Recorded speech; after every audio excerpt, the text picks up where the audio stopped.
నర్మద వల్లిని బయటికి లాక్కొని వస్తూ ఉంటుంది. పదక్క వెళ్దామని అంటూ ఉంటుంది. వద్దు చెల్లి నేను రాను అని వల్లి అంటూ ఉంటుంది.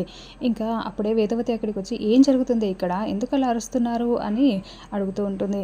అది కాదు అత్తయ్య, వల్లి అక్కకి ఫీవర్ వచ్చింది, ఇప్పుడు హాస్పిటల్కి వెళ్ళాలి కదా అని నర్మద అంటూ ఉంటే ఏ అవసరం లేదు అత్తయ్య, నాకేం బాగానే ఉంది అని వల్లి అంటూ ఉంటుంది. అది వద్దంటుంది కదే, ఎందుకు ఇలా చేస్తున్నావు అని వేదవతి అంటూ ఉంటుంది.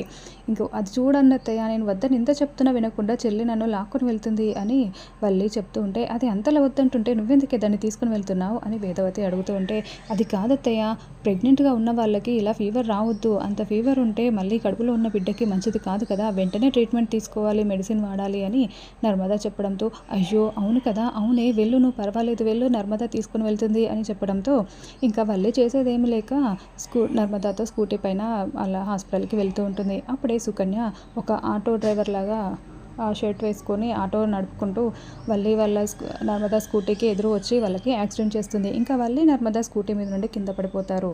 ఇంకా ఇప్పుడు నర్మద కింద పడేయడం వల్లనే వల్లి ప్రెగ్నెన్సీ పోయిందని, అంత నిందలన్నీ నర్మదా మీదకేసి మళ్ళీ ఎలాంటి గొడవలు జరుగుతాయో వచ్చే ఎపిసోడ్లలో తెలుసుకుందాం.